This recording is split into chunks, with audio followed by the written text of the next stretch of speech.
Kamu perempuan berhati iblis. Aku sudah membantumu dengan memberikan diari itu tapi malah ini balasannya. Teriak perempuan itu tak terima diikat seperti itu. Aku melepaskan pelukan Mas Chandra lalu berjalan mendekatinya. Kamu yang berhati iblis. Setelah Mas Yoga tidak punya apa-apa lagi, lalu aku yang menjadi sasaranmu. Tidak bisa. Aku tidak akan mengabulkan keinginanmu. Teriakku tepat di telinganya. Riana, ini semua uang itu. Dan juga lihat ini, ucap Mas Yoga sambil meminta koper itu pada preman yang kubayar. Apa Mas? Jawabku sambil mendekati Mas Yoga. Mereka sepertinya berencana untuk kabur setelah mendapatkan uang darimu. Selain koper uangmu, ada juga sebuah koper lain yang berisi uang dan perhiasan serta beberapa dokumen penting. Ucap Mas Yoga sambil membuka koper yang satunya lagi. Seketika aku kaget melihat isinya. Uang dalam jumlah yang mungkin lebih banyak dari yang mereka minta padaku. Serta beberapa perhiasan. Kulihat dokumen itu, ternyata isinya sertifikat rumah dan BPKB mobil.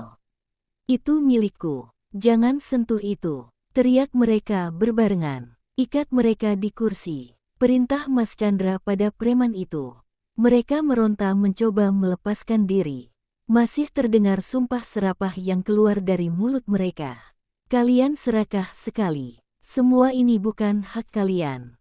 Ini uangku yang kalian rampas dariku.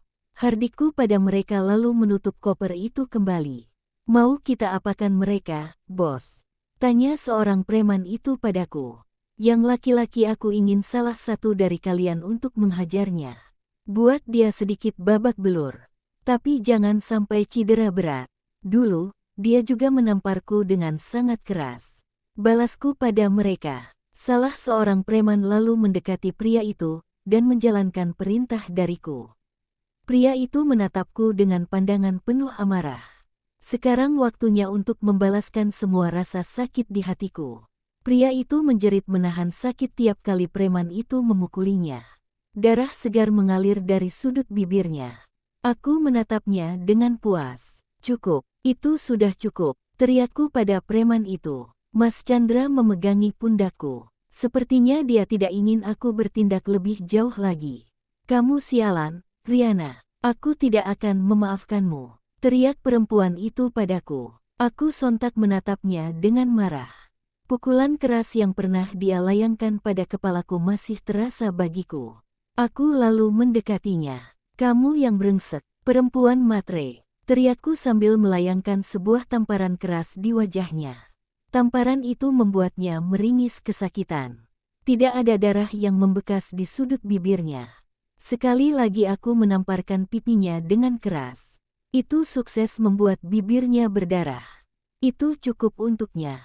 Masih ada sedikit rasa kasihan di hatiku untuknya.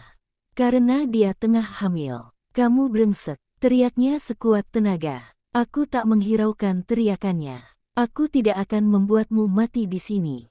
Aku hanya memberikan kamu pelajaran. Jangan suka mempermainkan orang lain. Menindas orang yang tengah kesusahan, itu tidak baik. Kalau kamu ingin hidup enak, berusahalah. Jangan dengan menipu dan memeras orang lain. Teriakku padanya. Aku lalu membuka koper yang berisi uang. Mengambil 5 ikat uang. Ini bayaran untuk kalian. Panggilku pada kelima preman itu. Lalu menyerahkan pada mereka masing-masing 1 ikat. Terima kasih, bos, ucap mereka setelah mendapatkan bayaran dariku. Kurung mereka di sini sampai esok hari, aku ingin mereka terikat seperti itu sampai pagi. Ucapku pada mereka, Mas, ayo kita pergi. Ajakku pada Mas Chandra. Baiklah, balas Mas Chandra hendak mengikuti langkah kakiku. Sebelum pergi aku mengajak 1 orang preman untuk membawa mobil Mas Yoga ke rumahku. Mobil itu bukan hak perempuan itu. Aku, Mas Chandra dan juga preman yang membawa mobil Mas Yoga sampai ke rumahku. Aku ingin di pagi hari kalian lepaskan mereka. Ucapku pada preman itu. Baik, bos. Akan kami lakukan sesuai perintah.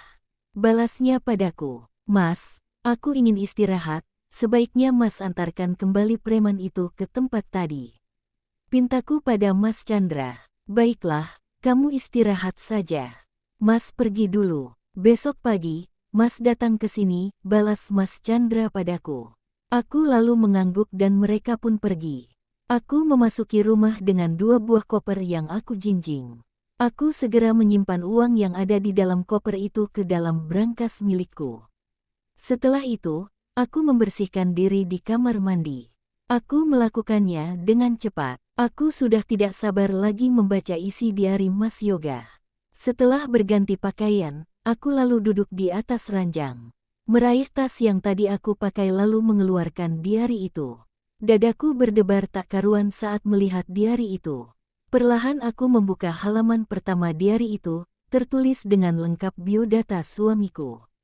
Dengan menarik nafas pelan aku membuka halaman kedua.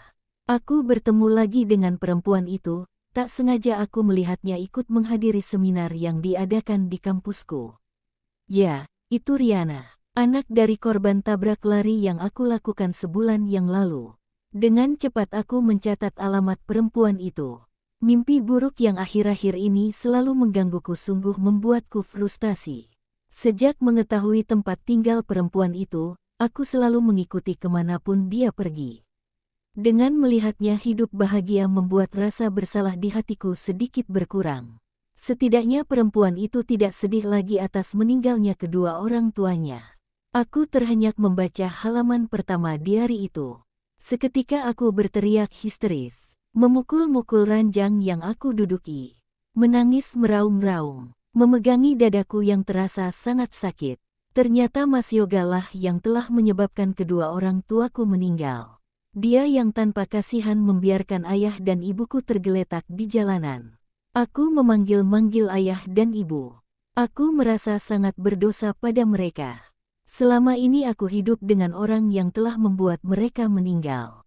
Aku sungguh merasa jadi anak durhaka. Bahkan aku sangat mencintai Mas Yoga dahulunya. Aku tak menyangka sedikitpun Mas Yoga tega membohongiku seperti ini. Air mata jatuh membasahi kedua pipiku.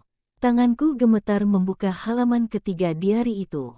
Di sana tertulis bagaimana dia mula-mula mendekatiku. Semua yang dikatakan perempuan itu benar. Mas Yoga menikahiku hanya untuk menutupi rasa bersalahnya pada kedua orang tuaku. Untuk menghilangkan mimpi buruk yang selalu menghantui setiap malamnya. Aku menutup halaman terakhir yang ditulis oleh Mas Yoga. Mataku sembab karena menangis. Aku masih belum bisa menenangkan diri. Rasa benci dan kemarahan menyelimuti hati dan pikiranku untuk Mas Yoga. Aku mengusap air mataku dengan kasar. Mas Yoga harus mempertanggungjawabkan perbuatannya. Aku akan membuatnya mendekam di penjara karena telah menyebabkan kedua orang tuaku meninggal. Ingin sekali rasanya untuk menelpon Mas Yoga, lalu mencaci makinya. Semua keinginan itu aku tahan. Aku tidak ingin Mas Yoga kabur setelah mendengar bahwa aku sudah mengetahui semua rahasianya. Aku segera menelpon Mas Chandra. Ada apa Riana? Ini sudah larut malam. Kamu istirahat saja, ucap Mas Chandra saat menjawab panggilan telepon dariku. Mas, ternyata Mas Yoga lah pelaku tabrak lari itu. Dia yang sudah menyebabkan kedua orang tuaku meninggal. Ucapku sambil terisak. Apa? Benar-benar biadab Yoga itu. Ini tidak bisa dibiarkan. Besok pagi kita seret dia ke penjara. Balas Mas Chandra ikutan emosi. Iya, Mas. Aku ingin dia masuk penjara. Aku ingin dia mati membusuk di penjara. Balasku dengan emosi. Iya, Riana. Dia akan mendapatkan balasannya. Kamu sabar dulu sampai matahari terbit. Besok pagi, kita bawa polisi ke rumahnya untuk menangkap Yoga sialan itu. Balas Mas Chandra penuh amarah. Baik, Mas. Ucapku lalu melepaskan handphone dari telingaku. Aku terduduk sambil mengelus perutku yang tengah hamil. Seketika air mata kembali membasahi pipiku. Aku mengandung anak dari orang yang telah menyebabkan kedua orang tuaku meninggal. Aku terisak menangis. Aku tak tahu kenapa jalan hidupku seperti ini. Masih terekam jelas di ingatanku saat menguburkan kedua orang tuaku.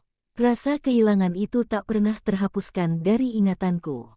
Aku benci Mas Yoga, aku dendam padanya.